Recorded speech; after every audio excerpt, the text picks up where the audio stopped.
अखण्डमण्डलाकारं व्याप्तं येन चराचरं तत्पदं दर्शितं येन तस्मै श्रीगुरुवे नमः। अज्ञानान्धस्य लोकस्य ज्ञानाञ्जनशलाकया चक्षुरुन्मीलितं येन तस्मै श्रीगुरुवे नमः। अध्यात्म विश्व विज्ञान यूट्यूब चैनल पर उपस्थित अपने सभी मित्र, आचार्य, गुरुजन और सभी व्यूअर्स, शेयरकर्ता, सब्सक्राइबर्स आदि सभी का हार्दिक स्वागत समादर करते हैं।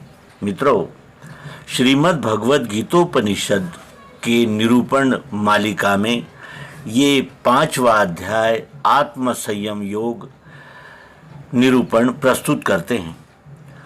5वां अध्याय आत्म संयम योग संज्ञक है। आत्म संयम किसे कहते हैं? स्वयं पर ही नियंत्रण करना। और इसके पूर्व के अध्यायों में हमने अर्जुन के विषाद के विषय में पढ़ा, समझा। स्वकर्म क्या है, सांख्य योग क्या है और स्वकर्म योग के साथ कर्म संन्यास योग कैसे जुड़ा हुआ है, इसका अध्ययन किया। अब इस 5वें अध्याय में हमें आत्म संयम के विषय में ज्ञान और विज्ञान प्राप्त होने वाला है। 5वें अध्याय की शुरुआत अर्जुन के प्रश्न से हुई है। अर्जुन कहता है, हे कृष्ण, त्याग कर्मों का कहते फिर योग भी, दोनों में लाभदायी जो वो एक मुझसे कहो। कृष्ण जी, आप हमें कभी कर्मों का त्याग कहते हो और कभी कर्मों का योग करने के लिए कहते हो, तो दोनों में जो लाभदायी हो, जो हमारे लिए दोनों में कल्याणकारी हो, वो एक मुझसे कहिए।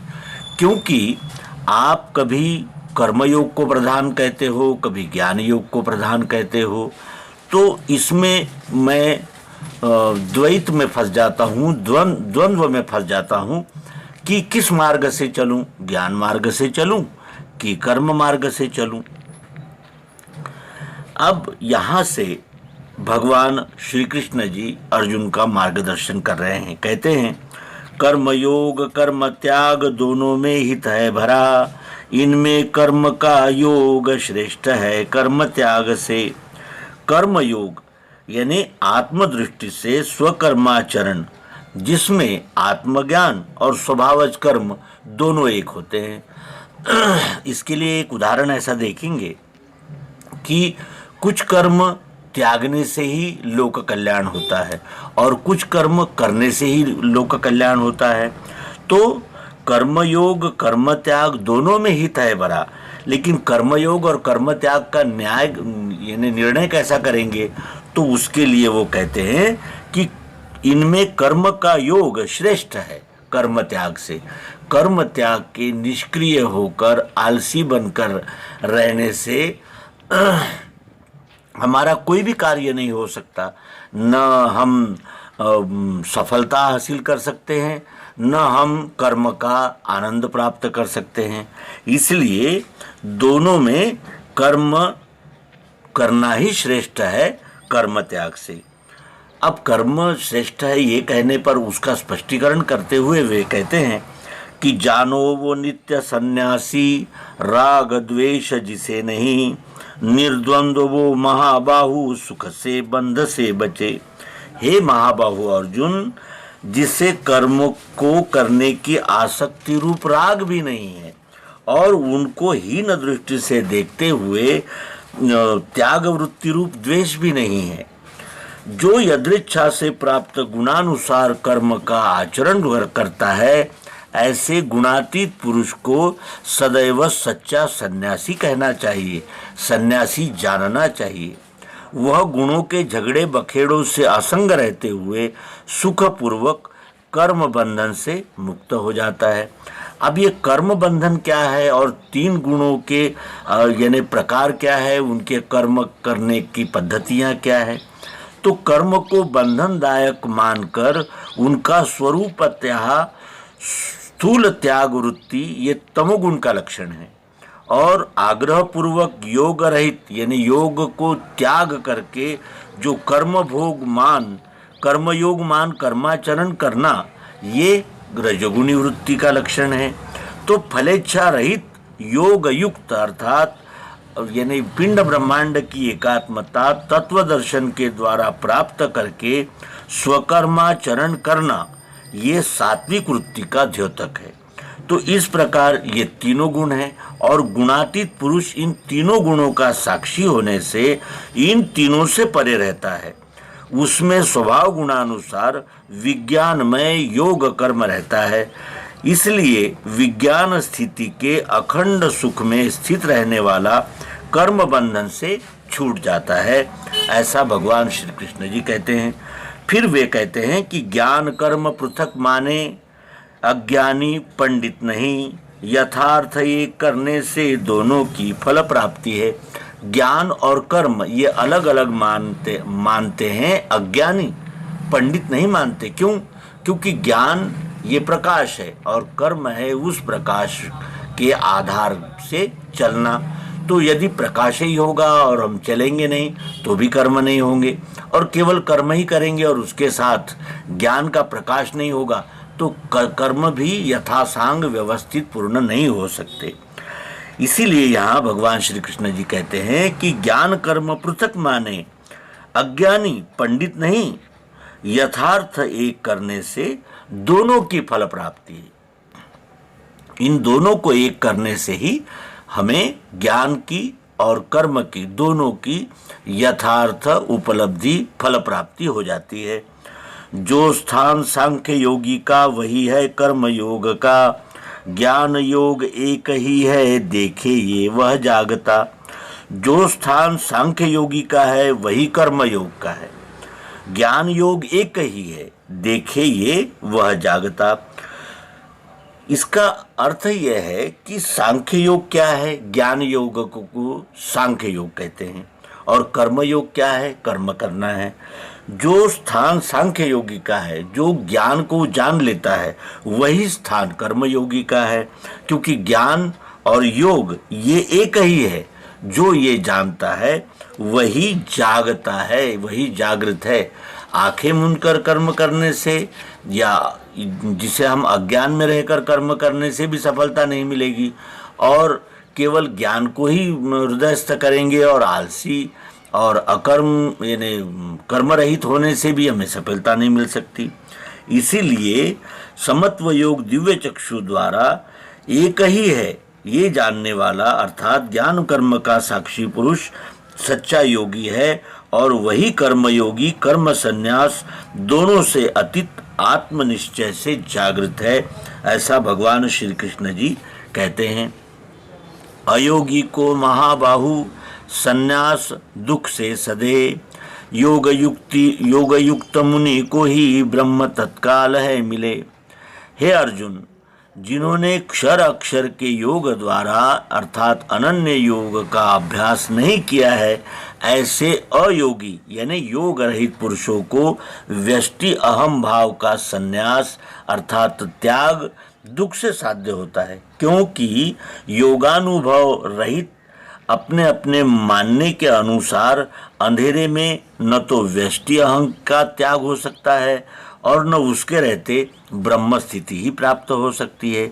इसीलिए स्वकर्म योग से तत्परता से लगे हुए मननशील योगी पुरुष को ही अनन्य भक्ति द्वारा ब्रह्म स्थिति तुरंत प्राप्त हो जाती है। योग युक्त शुद्ध चित्त वश में मन इंद्रियां, भूतों में आपको देखे करे भी कर्म युक्त वो मुक्त वो। योग युक्त अर्थात पिंड ब्रह्मांड की एकात्मता तत्व दर्शन द्वारा जिसने की है, शुद्ध चित्त जिसका चित्त शुद्ध हो चुका है, जिसके वश में मन और इंद्रियां आ गई है, जिस आत्मयोग युक्त योगी का चित्त अहम स्वरूपी द्वैत से रहित अर्थात शुद्ध हो चुका है और योग द्वारा जीती हुई मन इंद्रियां भी पूर्ण रूप से वश में है, ऐसा पुरुषोत्तम भाव स्थित योगी भूत मात्र अर्थात क्षर भाव में अक्षर ब्रह्म को ही देखता है। और इस प्रकार सर्वत्र आत्मभाव रूप आपको जानता हुआ अर्थात विश्वरूप परमात्मा को जानता हुआ कर्म करते हुए भी कर्म बंधन से रहित होता है। आशय यह है कि सर्वत्र दृश्य में आत्म रूप से आप ही आप रहने से फिर द्वैत रूपी व्यष्टि अहंकर्ता नहीं रहता।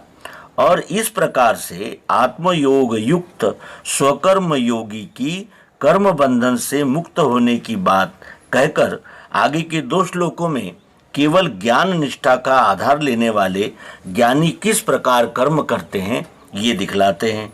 मैं कुछ भी नहीं करता माने ये युक्त तत्वविद, सुने छुवे लखे सूंघे खावे सोवे ही ले चले। मैं कुछ भी कर्म नहीं करता हूँ अर्थात मैं कर्म करने वाला नहीं हूँ, ऐसा सांख्य शास्त्र के अनुसार ज्ञानी मान लेता है तथा ऐसा कहकर वो सुनता, स्पर्श करता, देखता, सूंघता, खाता, सोता, हिलता, चलता है। बोले त्याग करे, लेवे वो खोले नेत्र, मूंद ले, इंद्रियां इंद्रियार्थों में खेले हैं ये धार के। बोलता हुआ, मल त्याग करता हुआ, ग्रहण करता हुआ, नेत्रों को खोलते और मूंदते हुए ये सब क्रियाएं करता हुआ भी वो यही सोचता है कि इंद्रियां अपने अपने विषयों में खेल रही है। सांख्य निष्ठा के अनुसार ज्ञानी पुरुष मानकर अपने को कर्म का कर्ता नहीं समझते और स्वकर्म योगी कर्म करता ही नहीं। इन दोनों की तुलना का अंतर यह है कि ज्ञानी कर्म करते हुए अपने को कर्ता नहीं मानता परंतु आप मौजूद तो है। अतः ईश्वरीय नियम में अब यह कर्म बंधन से मुक्त हो अथवा नहीं इसका कुछ पता ही नहीं चलता। और आत्मयोगी जो यानी अनुभव युक्त जो होता है वो स्वकर्म योगी कर्म कर्ता दोनों ही नहीं है, क्योंकि सूक्ष्म काम तो आत्मयोग के द्वारा लय हो चुका और कर्म के करने वाले प्रकृति नियत गुण हैं, इसलिए वह मुक्त ही है।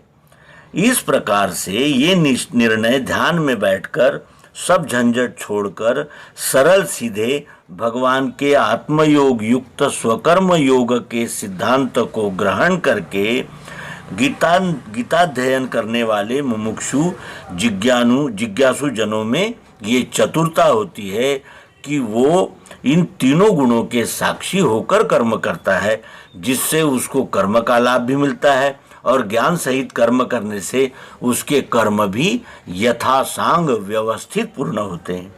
ब्रह्म के ध्यान से कर्म जो करे फल त्याग के, पापों में वो नहीं डूबे जल में पद्म पत्र जो। हमने इसके पूर्व में देखा था कि कर्ता ब्रह्म, क्रिया ब्रह्म, ब्रह्माग्नि हवि ब्रह्म है। इस प्रकार ये यहाँ क्रिया, कर्म और कर्ता ये सब ब्रह्म ही है। इस प्रकार आत्मयोगी पुरुष फल त्याग वृत्ति से कर्म करते हैं, वे कर्म बंधन में नहीं बनते। इसका अर्थ यह है कि कर्म में रहने वाले कर्ता रूपी दोष से वो लिप्त नहीं होते। कैसे? तो उसके लिए उदाहरण देते हुए भगवान श्री कृष्ण जी कह रहे हैं कि जल में निरंतर रहते हुए कमल के पत्ते को जल स्पर्श नहीं कर पाता, वैसे ही व्यष्टि भाव से कर्ता भाव उनमें न रहने से कर्म फल उन्हें स्पर्श नहीं करता। काया से, मन बुद्धि से, इंद्रियों से असंग हो योगी कर्म करते हैं हेतु से आत्मशुद्धि के। काया से, मन बुद्धि से, इंद्रियों से असंग होकर योगी कर्म करते हैं हेतु से आत्मशुद्धि के। जो स्वकर्म योगी है वह देह, इंद्रियां, मन, बुद्धि इन चारों में कर्तापन के भाव से रहित होकर अर्थात असंग रहकर वर्ण कर्म का आचरण जीव भाव रूपी मल से चित्त शुद्ध होने के लिए करते हैं। अर्थात इसका अर्थ यह है कि वे आत्मयोग से प्राप्त निश्चय के द्वारा स्वकर्माचरण से जीव भाव का चित्त में से पूर्णतया निशेष लय करके जीव भाव का निश्चेष लय करके यथार्थ चित्त शुद्धि कर लेते हैं। फलों को त्याग के योगी मिले अचल शांति में, अयोगी वासना ही से फल चाहे फिरा करे। जो योगी होते हैं वो फलों को त्याग देते हैं, यानी कर्म फलों का त्याग करके अचल शांति में मिल जाते हैं। फलों का त्याग करके हमें शांति मिलती है। इसका उदाहरण स्वरूप यदि हम देखें तो कोई भी जब हम कर्म करते हैं तो सर्वप्रथम हम ये निश्चित कर लेते हैं कि कर्म मैं कर रहा हूँ तो इसका संपूर्ण फल मुझे ही मिलना चाहिए।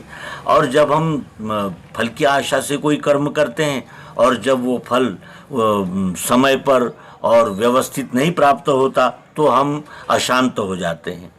इसलिए कर्म तो करना ही चाहिए, लेकिन वो कर्म कैसे होना चाहिए? अकर्म होना चाहिए, निष्काम भाव से होने चाहिए। और जब हम निष्काम भाव से कर्म करते हैं और विश्वरूप परमात्मा को जानकर आत्मयोग के सहारे से जब हम कर्म करते हैं तब हम अचल शांति मिलती है। और जो अयोगी होते हैं, अयोगी वासना ही से फल चाहे फिरा करे। जो अयोगी होते हैं वो वासना से ही फल चाहते हैं, जैसी उनकी वासना होगी वैसा ही फल चाहते हैं, वैसा ही फल मिले, ऐसा उनका अट्टहास होता है। और इसीलिए वो इस पुनरपि जननम पुनरपि मरणम के चक्र में घूमते ही रहते हैं, फिरते ही रहते हैं। फलों को त्याग के योगी मिले अचल शांति में, अयोगी वासना ही से फल चाहे फिरा करे। जो आत्मयोगी करता कर्म फल का त्याग करते हुए आत्म संतोष में मस्त रहते हुए कर्म करते हैं, उन्हें अचल शांति मिलती है और वह शांतिमय हो जाता है। और जो अयोगी होते हैं वो कर्तापन धारण करते हुए फल की आशा में बद्ध होकर कर्मों को करते हैं, इसीलिए हमेशा जन्म मृत्यु के भव चक्र में घूमते ही रहते हैं। यानी वासनाओं के अनुसार फल चाहता है और फल मिला तो फिर अनेक वासनाओं की निर्मिति करके फिर वासनाओं के ही चक्र में वो घूमता रहता है। इसीलिए कर्म को मन से योगी त्याग के सुख में रहे, नौ द्वारों के पुरी में ही करवाता करता नहीं। जो योगी है वो कर्मों को मन से त्याग देता है, यानी कर्मों में आसक्त न होते हुए वर्ण कर्म अपने स्वकर्म को करता हुआ और फल को त्यागता हुआ सुख में ही रहता है, क्योंकि उसका सुख चलायमान नहीं होता, क्योंकि उसका सुख जो है वह किसी फल के या वासना के अधीन नहीं होता है। इसीलिए वो सदैव सुख में रहता है। और नौ द्वारों के पुरी में ही करवाता करता नहीं। ये नौ द्वारों का पिंड शरीर बना हुआ है, इससे कर्म करते हुए भी कर्तापन में वो लिप्त नहीं होता। अब इसका स्पष्टीकरण अगर देखें तो वो क्या है? इस शरीर रूपी नगरी में दो नेत्र, दो कान, दो नाक के छिद्र, एक मुख और मलमूत्र की इंद्रियां, इस प्रकार 9 दरवाजे हैं। और इसमें रहने वाला जीव अपने को कर्ता मानकर कर्म करता है और इसलिए वह भोक्ता भी हो जाता है। और योगी पुरुष 5 तत्व, 3 गुण, 1 गुण साम्या, यह 9 दरवाजे की प्रकृति पूरी है, ऐसा जानकर वह स्वयं आत्मस्थिति से प्रकृति का दृष्टा या प्रकाशक रहने से स्वयं करता नहीं, वरन उसके साक्षित्व में गुण साम्य करता है। ये जानकर वो योगी पुरुष योग के द्वारा योगा देहाध्यास समाप्त हो जाने से व्यक्तिगत देह के स्थान पर गुण साम्य का निश्चय करता है। अर्थात वो जानता है कि ये 9 द्वारों में कार्य करने वाले जीव का प्रकाशक यह विश्वरूप परमात्मा ही है, जो प्रकृति के द्वारा संचालित 3 गुणों से ही ये सभी इंद्रियां, मन, बुद्धि कार्य कर रहे हैं, ऐसा वो निश्चित रूप से जानता है। और इसलिए भगवान श्री कृष्ण जी अर्जुन को 14वें अध्याय में उपदेश करते हैं कि ईश्वर लोगों का कर्म क्रियाएं सृजता नहीं, देवे न फल का लाभ, स्वभाव गुण ये करे। ईश्वर ने अर्थात परमात्मा ने लोगों के कर्म और उनकी क्रियाओं में कर्तापन यानी व्यष्टि भाव को नहीं बनाया है। भूत मात्र में रहने वाले प्रकृतिस्थ स्वभाव और कार्य करने वाले 3 गुण ही है। इसलिए कर्मों से होने वाले लाभ हानि का भी फल वह देने वाला नहीं है, अर्थात नहीं देता है। इसका अर्थ यह है कि ये 3 गुण प्रकृति में 3 गुण है और वो 3 गुण ही कर्म करा रहे हैं। इसलिए कर्म के कर्तापन का जो श्रेय है वो 3 गुणों की ओर जाने से वह लाभ हानि ये ईश्वर देता है, ऐसा नहीं है। क्योंकि ईश्वर से प्रकाशित प्रकृति के द्वारा ये 3 गुण कार्य करते हैं, इस प्रकार वो जानता है।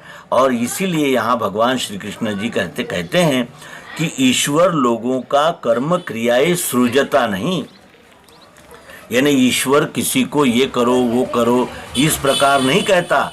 और जब वो ईश्वर ये ऐसा करो वैसा करो नहीं कहता तो वो फिर वो फल का लाभ भी नहीं देता। क्यों? क्योंकि ये सब स्वभाव गुण से होता है और स्वभाव गुण 3 है, सत्वगुण, रजोगुण और तमोगुण। ये हम अध्यात्म विज्ञान के विद्यार्थी अच्छी तरह जानते हैं।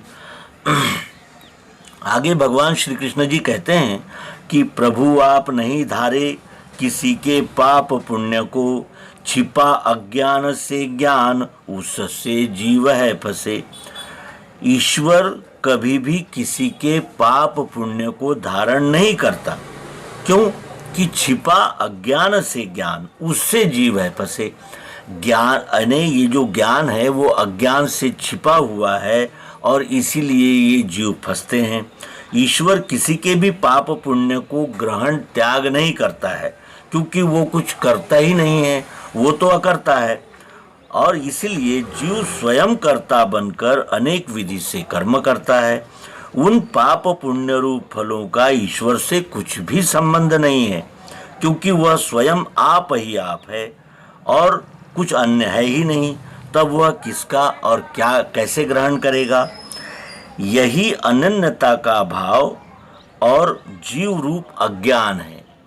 इसलिए सत्यतः आत्म वस्तु रूप समष्टि स्वरूप विश्वरूप परमात्मा का बोध छिप जाता है और आत्म वस्तु के आच्छादित हो जाने से यह अज्ञान रूप जीव ही निज अज्ञान द्वारा फंसा हुआ ऐसा मान बैठता है कि ईश्वर ही सब कर्म क्रियाएं सृजता है और ईश्वर ही पाप पुण्य का भोगता है, ऐसा मान करके जीव भाव में हमेशा फंसा रहता है।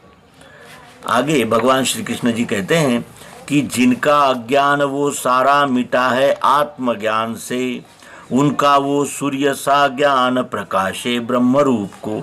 जिनका ये व्यष्टि रूप अज्ञान आत्मानुभव अभ्यास के द्वारा मिट चुका है, वह उनकी बुद्धि में आत्मानुभव रूपी सूर्य बनकर वह ब्रह्म रूप अर्थात सर्वत्र आत्मभाव युक्त समष्टि स्वरूप आत्मबोध रूपी सूर्य के प्रकाश में प्रकाशित हो जाता है और यह दिखने लगता है। जिस स्वरूप को उपनिषदों में अणुरणीयान महतो महियान कहकर संबोधित किया है, ऐसा तेजस्वी आत्मज्ञान उस मुमुक्षु के हृदय में प्रकाशित हो जाता है और एक बार वो ज्ञान प्रकाशित हो गया तो उसे फिर कण कण में एक ब्रह्म का ही दर्शन होता है। इसलिए भगवान श्री कृष्ण जी कहते हैं कि जिनका अज्ञान वो सारा मिटा है आत्मज्ञान से, उनका वो सूर्य सा ज्ञान प्रकाशे ब्रह्म रूप को। वही बुद्धि वही इष्ट वही निष्ठा वही रमे, पापों को ज्ञान से धोया पुनर्जन्म उसे नहीं। अब इस प्रकार जब कण कण में ब्रह्म का दर्शन आत्मयोग विश्वरूप दर्शन योग से जब हो चुका यानी हो जाता है, तो हमारी बुद्धि हमारा इष्ट, हमारी निष्ठा और हमारा रमण उस एक ब्रह्म में ही होता है। और इस प्रकार पापों को ज्ञान से धोया, और ये आत्मज्ञान प्राप्त होते ही हमारे पाप कर्म होने बंद हो जाते हैं, समाप्त हो जाते हैं, और फिर हमें पुनर्जन्म नहीं मिलता, क्योंकि पुनर्जन्म कर्म के फल और वासना का ही परिणाम होता है। इसीलिए यहाँ ये कहना अत्यंत महत्वपूर्ण है कि जब बुद्धि आत्मयोग के अभ्यास के द्वारा कण कण में अस्थि भांति प्रिय रूप परमात्मा को देख लेती है, जान लेती है, तब हमारे सभी व्यवहार आत्म प्रेममय समष्टि विश्व में ही, समष्टि विश्व के लिए ही होने लगते हैं। और तब विश्व यही इष्ट और निज स्वभाव से विश्व सेवा यही उसकी निष्ठा विश्व स्थिति में ही हमसे रमण करवाती है, यानी हम विश्व स्थिति में ही रमण करते हैं, जिसके विषय में गोस्वामी तुलसीदास जी कहते हैं कि जानत तुम ही होई जाई। तुम्हें जानकर हम, यानी ब्रह्म को जानकर ही हम ब्रह्म हो जाते हैं। फिर उसे द्वैत भाव से होने वाले कर्म भी समाप्त हो जाते हैं, तो पाप भी नष्ट हो जाते हैं, यानी पाप होना बंद हो जाता है। और पाप होना बंद हो गया तो फिर पुनर्जन्म का कोई कारण ही नहीं रहता। इस प्रकार आत्मयोगी को ब्रह्म स्थिति प्राप्त होने की विधि और उसकी रहनी बतलाकर आगे उस आत्मस्थितिवान समभाव युक्त दृष्टि का स्वरूप बतलाते हैं। विद्या विनय से पूर्ण ब्राह्मण गज गाय में, चांडाल कुत्ते में देखे विद्यावान ब्रह्म एक ही।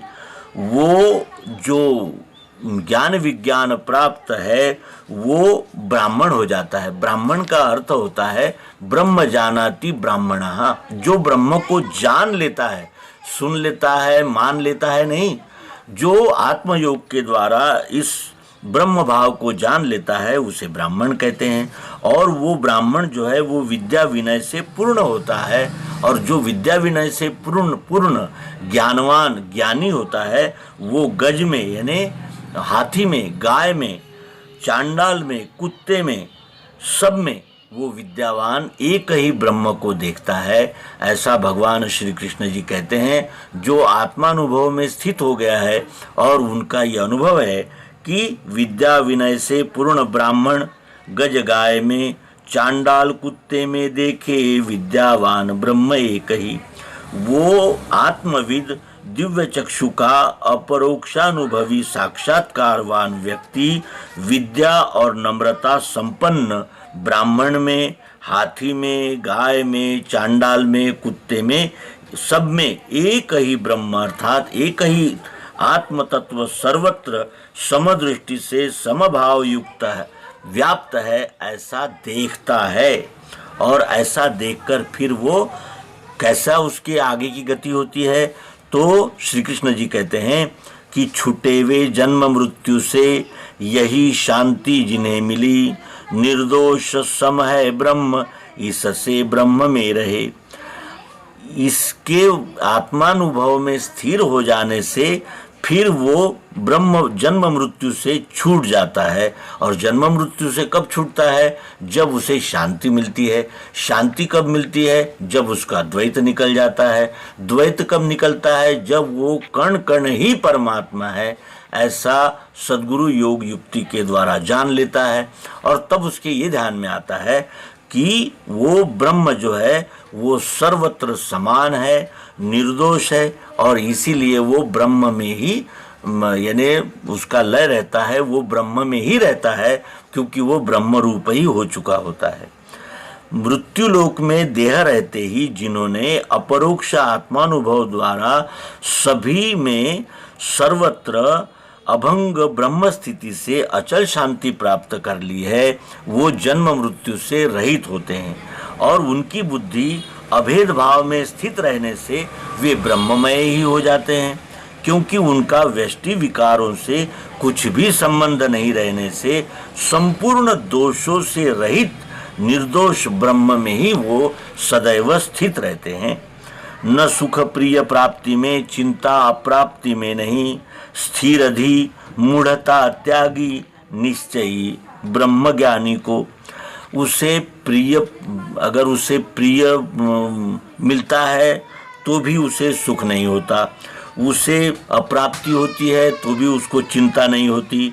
जो स्थिर अधि यानी जिसकी बुद्धि स्थिर हो गई है और मूढ़ता त्यागी, जिसने अज्ञान त्याग दिया है, मूर्खता, अज्ञान की मूर्खता को जिसने त्याग दिया है, ऐसे निश्चयी ब्रह्मज्ञानी को न सुख से कुछ लेना है, न उस पर दुख का कोई परिणाम होता है।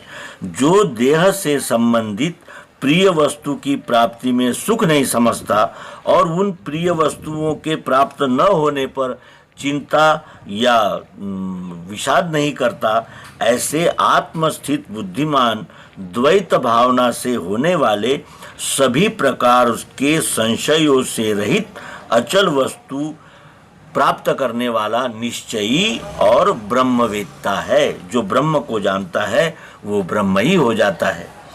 बाहरी स्पर्श का त्यागी आत्मा में सुख जो लखे, वो ब्रह्म योग युक्तात्मा लेवे है सुख अक्षयी। बाहरी स्पर्श का त्यागी आत्मा में सुख जो लखे, वो ब्रह्म योग युक्तात्मा लेवे है सुख अक्षयी। अब यहाँ ये जानना आवश्यक है कि बाहरी स्पर्श का त्याग किसे कहते हैं। तो बाहरी स्पर्श का त्याग उसे कहना चाहिए जो हमारे अधिकार क्षेत्र के बाहर हो और आवश्यकता से अधिक हो, वो बाहरी स्पर्श का त्याग, यानी उसको बाहरी स्पर्श का जिसने त्याग कर दिया है और जो आत्म भाव में ही सुख को अनुभव कर रहा है, आत्मा में सुख जो लखे, वो ब्रह्म योग युक्तात्मा, जिसको ब्रह्म योग प्राप्त हो गया है, जो ब्रह्म योग में ही सदैव रममाण है, ऐसा युक्तात्मा अक्षय सुख की प्राप्ति करता है। उसका सुख कभी आता नहीं, कभी जाता नहीं, सदैव सुख रूप ही रहता है। अब इसका स्पष्टीकरण अगर देखें तो हमें ध्यान में आता है कि अनंत तत्व रूपी द्वैत का जिनकी बुद्धि में स्पर्श तक नहीं है, आत्मा में ही अखंड सुख का अनुभव करते हुए समत्व योग स्थित दिव्य चक्षुवान अक्षय सुख को अर्थात शाश्वत सुख को प्राप्त कर लेते हैं। इंद्रियों के भोग सारे आवागमन युक्त है, कौन्तेय दुख के दाता इनमें ज्ञानी नहीं फंसे। इंद्रियों के भोग जो है वो सुख दुख देने वाले हैं और कैसे है, आने जाने वाले हैं। इंद्रियों का सुख इंद्रियों को प्राप्त होता है, थोड़ी देर रहता है और फिर चला जाता है, फिर इंद्रियां जैसे का तैसा होता रहता है, क्योंकि इंद्रियों को कभी स्थायी समाधान मिल ही नहीं सकता। इंद्रियों का समाधान केवल विषय प्राप्ति तक ही रहता है, उसके बाद उसका वो क्षणिक सुख समाप्त हो जाता है। इसीलिए यहाँ भगवान श्री कृष्ण जी कहते हैं कि इंद्रियों के भोग सारे आवागमन युक्त है, कौन्तेय दुख के दाता है। इंद्रियों को जब विषय प्राप्त होते हैं तो वो सुखी हो जाते हैं और फिर जब वो इंद्रियों के विषय बिछड़ जाते हैं, छूट जाते हैं, तो फिर उसे दुख प्राप्त होता है। तो ये आने जाने वाला सुख भी दुख रूप ही होता है, इसलिए इनमें ज्ञानी नहीं फंसते। इंद्रियों और विषयों को भासित होने वाले सारे भोग संसार चक्र में भ्रमण कराने वाले हैं और पुनरावृत्ति रूप जन्म मृत्यु से भरे हुए हैं। इसीलिए अर्जुन को भगवान श्री कृष्ण जी उपदेश करते हैं कि ये भोग सदैव दुख के ही देने वाले हैं।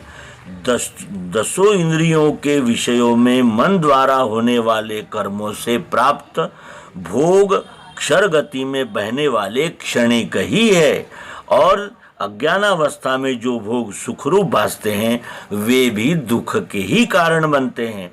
जैसे भोगों की लालसा होती है तो हम धन इकट्ठा करते हैं और उसके द्वारा भोग भोगते हुए शरीर मन बुद्धि का विवेक सहित नाश हो जाने पर अंत में दुख ही दुख सामने आता है और फिर पश्चाताप से कुछ भी हाथ नहीं आता।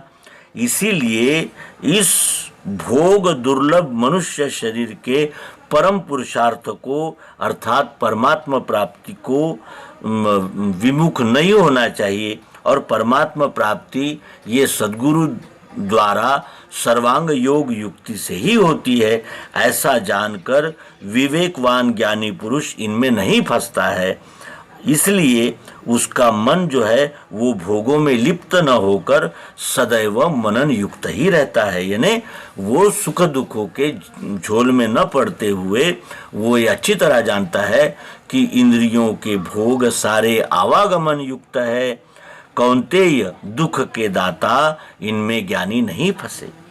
काम क्रोध से उपजे वेग जो इस लोक में अंत तक सह लेता है वो सुखी नर युक्त वो। काम यानी इच्छाएं और क्रोध, जब हमारी इच्छाएं पूर्ण नहीं होती तो फिर हमें क्रोध आता है। इस प्रकार काम क्रोध से जो वेग निर्माण होते हैं उन सबको जो अंत तक सह लेता है वो सुखी नर है और वही आत्मयोग युक्त है, ऐसा भगवान श्री कृष्ण जी कहते हैं।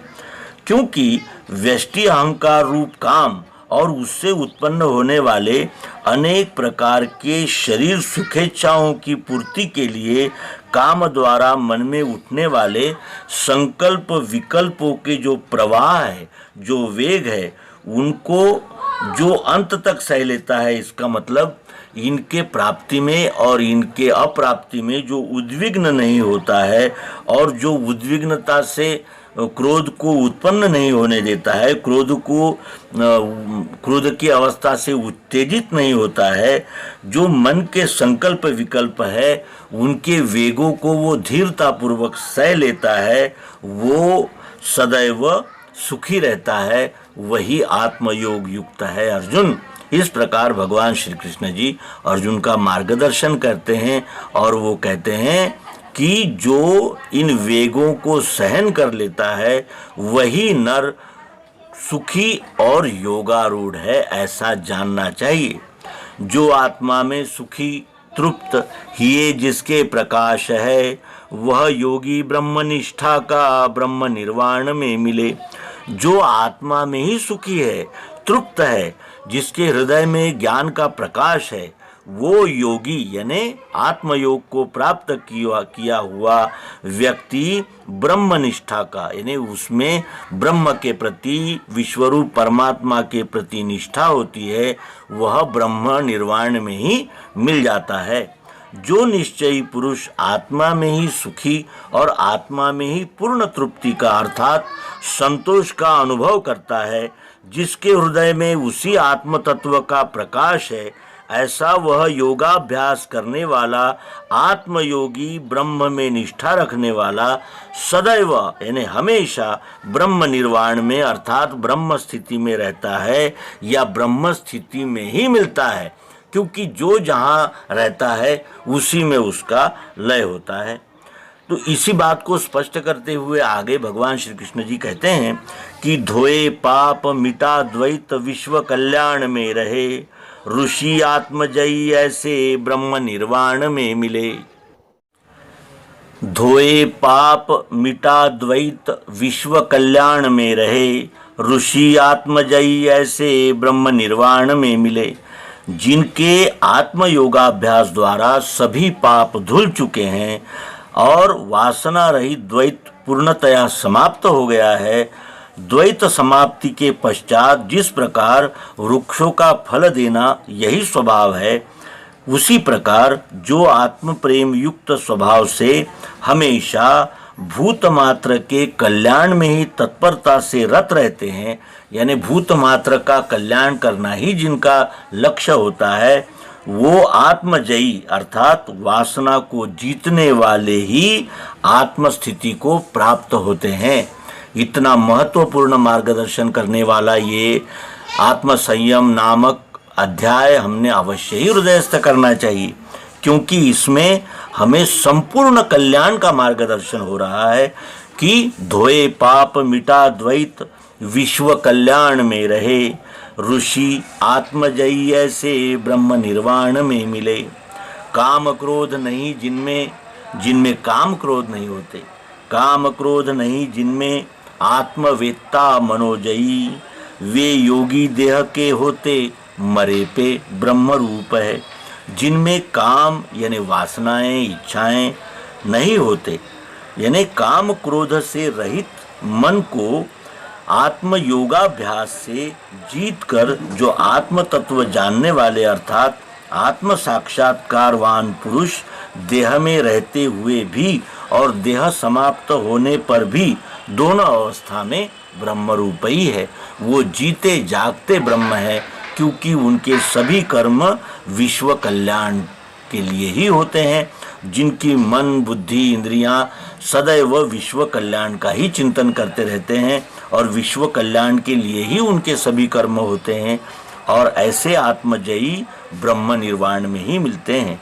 वो ऐसे आत्मयोगी देह में होते हैं तो ब्रह्म रूप होते हैं, और देह त्याग देते हैं तो भी ब्रह्म रूप ही होते हैं।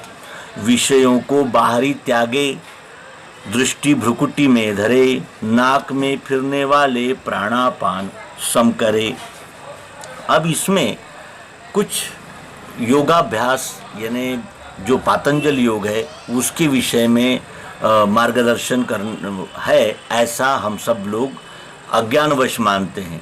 लेकिन इसमें भी वही अध्यात्म विज्ञान है, वही आत्मयोग है। इसको जानने के लिए हमें देखना होगा कि विषयों को बाहरी त्यागे, दृष्टि भ्रुकुटी में धरे, नाक में फिरने वाले प्राणापान सम करे। इसका क्या अर्थ है? विषयों को बाहरी त्यागे यानी हमारे अधिकार से बाहर और हमारी आवश्यकता के बाहर रहने वाले विषयों का हमें त्याग करना चाहिए। दृष्टि भ्रुकुटी में धरे यानी सुख दुख, लाभ हानि, इन द्वंद्वों से निकलकर हमारी दृष्टि एक ही ब्रह्म सब में व्याप्त है, ये सब कुछ यहाँ एक एक कण ब्रह्म ही है, इस दृष्टि में स्थिर करना चाहिए। और फिर नाक में फिरने वाले प्राणापान सम करे, यानी हमें नाक में फिरने वाले जो प्राणापान हैं, जो हम श्वास लेते हैं और जो छोड़ते हैं, इनको संतुलित करना चाहिए, जिसके लिए हम पातंजल योग का आश्रय ले सकते हैं। इंद्रियों को भासित होने वाले विषयों का यानी जो आने वाले जो विषयों के थपेड़े हैं उनका त्याग करके, अर्थात अंतःकरण में मन बुद्धि द्वारा विषय प्रवेश नहीं होने देते हुए भ्रुकुटी के मध्य स्थान में दृष्टि को एकाग्र करते हुए नाक के द्वारा आने जाने वाले प्राण अपान की गति को सम, सूक्ष्म या शांत करके विचार द्वारा क्या करते हैं? वो मन धी इंद्रियां जीती, न इच्छा भय क्रोध है, मुनि सो मोक्ष का सेवी, सदा ही मुक्ति में रहे। वो अपने मन को, बुद्धि को, इंद्रियों को जीत करके इच्छा भी नहीं करता, न उसे कोई भय होता है, न इच्छा होती है तो क्रोध भी नहीं होता। ऐसा जो मुनि है, ऐसा जो मनन करने वाला व्यक्ति है, वही मोक्ष का सेवन करता है, वही मोक्ष का आनंद लेता है, और वो मोक्ष का आनंद लेते हुए सदैव मुक्ति में ही रहता है। वो उसको बंधन का कोई अनुभव ही नहीं होता, क्योंकि वो व्यष्टि अहंकार को समष्टि रूप परमात्मा में विलीन कर चुका होता है। अब भगवान श्री कृष्ण जी परमात्मा दृष्टि से अर्जुन को कहते हैं कि भोक्ता हूँ तप यज्ञों का, सब लोगों का महेश्वर, भूतों का हित करता मैं, ये जाने शांति वो लहे। अर्जुन के प्रश्न का उत्तर देते हुए भगवान ने ज्ञान योग, कर्म योग, इन दोनों निष्ठाओं का एकीकरण प्रतिपादन किया, और उस एकीकरण की दृष्टि से सभी प्रकार के कर्मों का मैं अक्षर भाव क्षेत्रज्ञ धारण करने वाला महेश्वर अर्थात परमात्मा हूँ, ये जानने वाला ही शांति को प्राप्त करता है।